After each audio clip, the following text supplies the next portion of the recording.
This is Hannibal here from the HannibalTV.com with a daily wrestling news update. Dynamite this week featured CM Punk's AEW debut, and it did a 0.48 rating. That is up from the 0.35 rating Dynamite did last week, but down from the 0.53 rating that his debut on Rampage did. By the way, there were some idiot fans on here that said, Hannibal, you have no business commenting on wrestling. You don't know anything about wrestling because you said SmackDown had over 1 million viewers more on Friday than Rampage, but Rampage did a 0.53 rating and SmackDown did a 0.57 rating. Well, that is the demographic for the 18 to 49 age category. The actual viewership of SmackDown on Friday was 2.102 million compared to Rampage drawing 1.12. So yes, SmackDown did have about 1 million more viewers than Rampage, 2.102 compared to SmackDown's 1.12. Sorry, Rampage did a 1.12.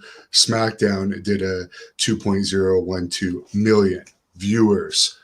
For the ratings demographic, it was 0.57 to 0.53, so that was closer.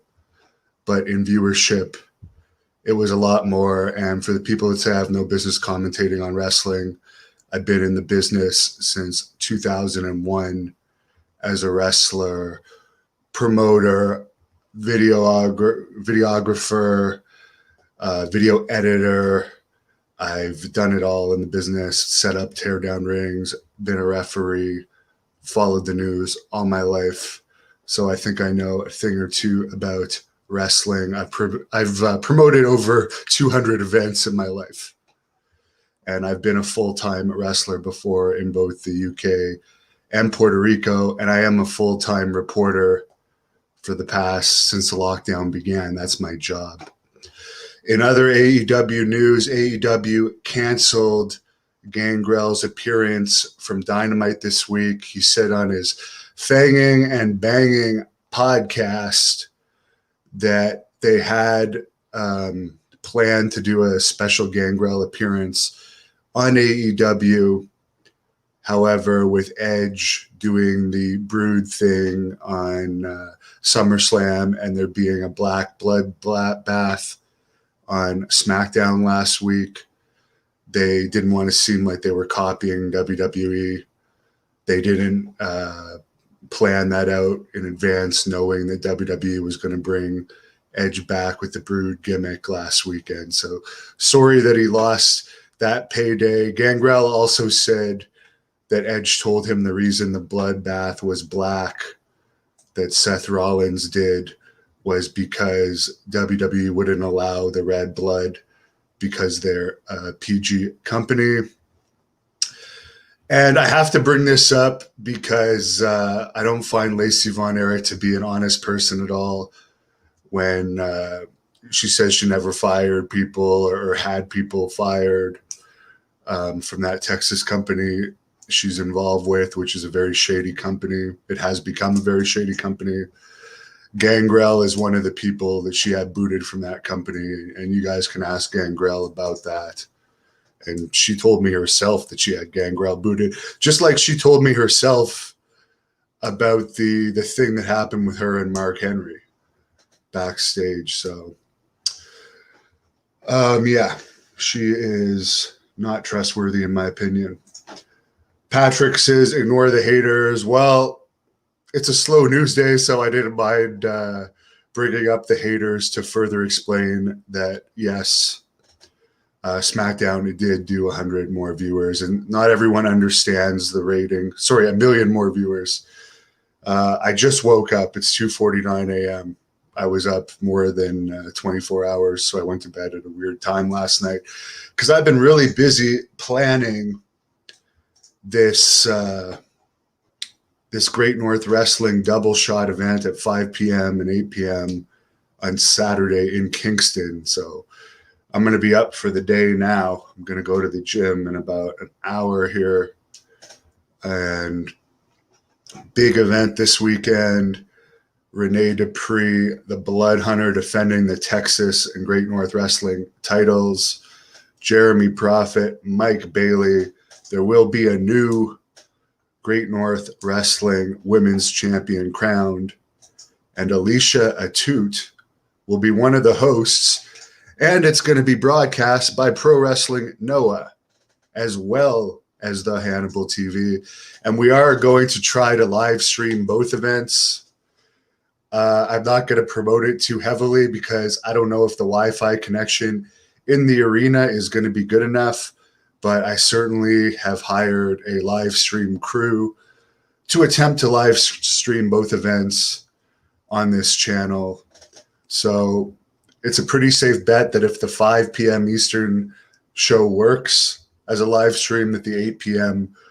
will also be live streams, but we'll do some tests while we're there, and let's hope it works because I want to start live streaming events to you guys.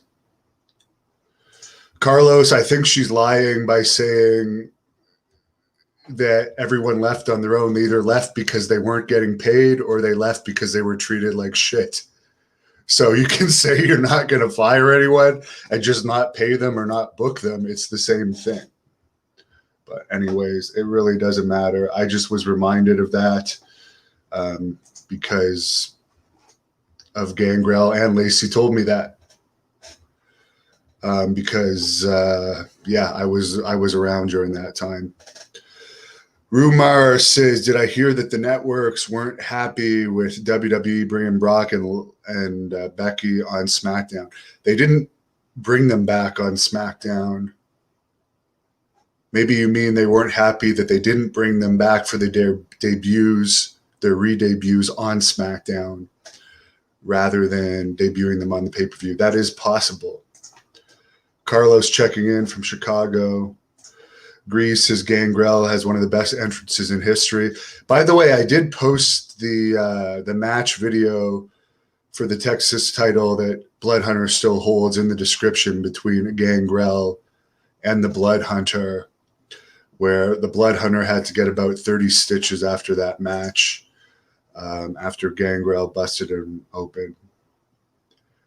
Horn Dog, is CM Punk still straight edge? Don't know, don't care. But I do seem to recall he drank a beer in the ring with Austin once. Maybe I'm imagining that. Pat, if you're looking at the dates of the Great North Wrestling Show, it is this Saturday at 5 p.m. and 8 p.m.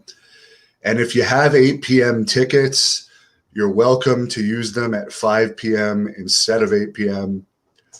because the 8 p.m. show is probably going to be sold out. The ringside is already sold out. And you can get tickets for both events at ticketweb.ca. You can try and get tickets for the 8 p.m. show at the door, but I can't promise you there will be any left. We are under COVID restrictions. Tucker, is Daniel Bryan joining AEW? Yes, he is. Horn Dog, does Gangrel get any residuals from Edge from using the Brood theme and Brood Bath? WWE probably owns the Brood theme, so it's their theme, and I don't know. He does have a podcast, Fanging and Banging. I'm sure he gets some residual checks from WWE. Mark, good guy here. He says he's talking about USA's frustrations with WWE debuting Lesnar and Lynch on a pay-per-view and not Raw or SmackDown. Yeah, I believe that's what he's talking about. I can understand that because these networks are paying WWE literally hundreds of millions a year, and they haven't been performing to, for instance, Fox expected them to average a 1 rating, other than the first episode, and maybe there's been 1 or 2 others over the past 2+ years that have made a 1 or more. They've been averaging in the 0.5s, 0.4, 0.5. So it's way less than what they expected. So I can understand if they had promoted Brock's return for SmackDown, for instance, on Fox, they would have had a ratings pop, just like CM Punk had a ratings pop for AEW Dynamite and Rampage. Raka tips me $2. Appreciate it. Chris, there is a Gangrel shoot interview on this channel, and I'll put the link up right now because it was a really good interview. Sorry, I'll look it up. It's one of my most popular interviews. Well, maybe some of the clips of it are very popular. The full thing has about 50,000. I'm typing it in for you guys now. But that was a really good interview that I did with Gangrel. It had great feedback. I like Gangrel personally. He's a good guy. There it is. I just posted it. Jeffrey says USA Network and Fox should absolutely have a say in the talent. They should. I mean, apparently Fox wanted WWE to bring CM Punk back. That's why they hired him for that Fox show that ended up being canceled, that news type WWE show that failed with CM Punk. But they wanted WWE to hire CM Punk back to get those ratings pop, at least the initial ratings pop. And WWE didn't do that. So it's highly unlikely, according to the reports I've read, that Fox is going to re-sign SmackDown because the ratings have not met expectations. And for instance, they wanted WWE to bring CM Punk back to boost the ratings, at least for the couple of debut episodes, and they didn't do that. Horn Dog, how is NXT still in business with low ratings? I don't think NXT has ever profited. WWE keeps NXT around because it's the development league. It's always operated in a loss, I believe. They aren't running house shows right now, which they were doing up until before the pandemic. They were running like small house shows in Florida to get talent experience. Some of them only had 100 or less fans, but they were designed to get the development talent experience. So right now, there isn't that much experience for these development talent. All they're doing is pretty much training, which is not the same as performing in front of the crowd. Carlos, I would expect Bryan to debut soon. His debut is going to be imminent. Probably their Chicago weekend where they're doing like 3 tapings in Chicago for All Out, Rampage, and Dynamite. Either that or by the time they do that New York Stadium show at Arthur Ashe Stadium. We'll see in my Wrestling Observer review this week what Meltzer says about that.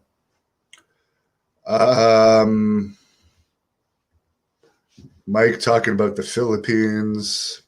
No idea really what you're talking about there. Mark brings up that NXT is developmental, and if they can film it and get some extra money from USA, great. I mean, yeah, for instance, when I was in Deep South for a while, WWE's developmental territory in Georgia, they only had local TV in this Atlanta market, which I don't think paid them anything. So to get whatever they're getting a year, it is in the millions for NXT from USA. Whether they will be renewed for that or not, it doesn't matter if they're operating in the red or not, because they're using it to train their talent that they want to be the next superstars. However, no one from NXT has been the next Roman Reigns. And Roman Reigns from FCW, Florida Championship Wrestling, certainly wasn't the next John Cena, and The Fiend was from FCW, Florida Championship Wrestling. He wasn't the next John Cena. He didn't even make it to Roman Reigns level, but those are the two biggest stars, I guess you could say, from FCW. From NXT, I don't know if you want to call Kevin Owens the biggest star from NXT, and he's certainly not a huge draw anywhere. You could say NXT's been a failure for creating new stars. Tucker says Logan Paul drew a higher rating than CM Punk. Yes, and yes, he has a big 14-year-old fan base. The Paul brothers are great heels. People can bash them all they want. They're multi-millionaires doing great pay-per-view buy rates. I think the Ben Askren boxing match and the Mayweather boxing matches were like in the top 3 or 4 pay-per-view buy rates of the past year. So people can hate on them all they want. They're great heels. They're making money. They're better heels than anyone in the WWE right now. Jeffrey thinks the territories could come back. I don't know. We will see. I think some territories could come back, but I just don't see it happening everywhere because people don't want to go to events as much these days. And there just isn't that much good talent. There's not that much great free agent talent out there because AEW and WWE have pretty much the best locked up under exclusive contracts. Even New Japan doesn't have that great talent right now. Their business is very bad. Ring of Honor, who has a lot of their talent, such as PCO, under exclusive contracts, is less popular than I can ever recall, with less buzz than ever. And they have talent locked up. Impact doesn't have their talent under exclusive deals, which, by the way, as I mentioned yesterday, Braun is hinting at, or Scott D'Amore is hinting that Braun is going to appear in Impact. Whether that means he's going to AEW and be used in Impact, like all these AEW guys are used in Impact, or is going to Impact to be used in AEW, like most of the roster seems to be used in AEW now. That remains to be seen. Nick says Logan Paul having a program with someone in WWE would really draw some good ratings. It depends if they could afford him. And he would want to do that because this guy's he's rolling in money, and he might want to focus on boxing right now that he's having a lot of success in, then go to wrestling. But who knows? Loves says, what about Raven? Well, why don't I plug this? Raven is coming back to the ECW arena September the 18th with a mystery follower on this huge show at the ECW arena. I think the first 4 rows are already sold out for this event. It is going to be live stream. At least one of the matches from this is going to appear on the Hannibal TV too. So looking forward to going down there and covering that event in Philadelphia. Matt Hardy is going to be on that show too. Patrick, Marty, Squirrel, or whatever the fuck his name is, midget wrestler, the Smart Marks loved. He had sex with a 16-year-old when he was 27, and that pretty much outed him from the business. So there's too many little wrestlers in the business that are boring to guys like me. He was overrated. So I'm glad he went the same way as Joey Ryan. Out of here. Have a good night. And please, if you're in the Toronto, Ottawa, Kingston, Smith Falls, or Brockville area, come out to this taping Saturday night in Kingston, centrally located. It will be the only 2 Great North Wrestling events of the year. And for everyone that's sick of hearing me plug this, Only a couple more days. See you all there. Thank you for watching the Hannibal TV.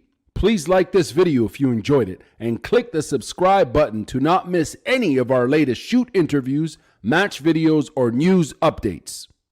Support us on patreon.com for $1.99 a month to watch our full shoot interviews,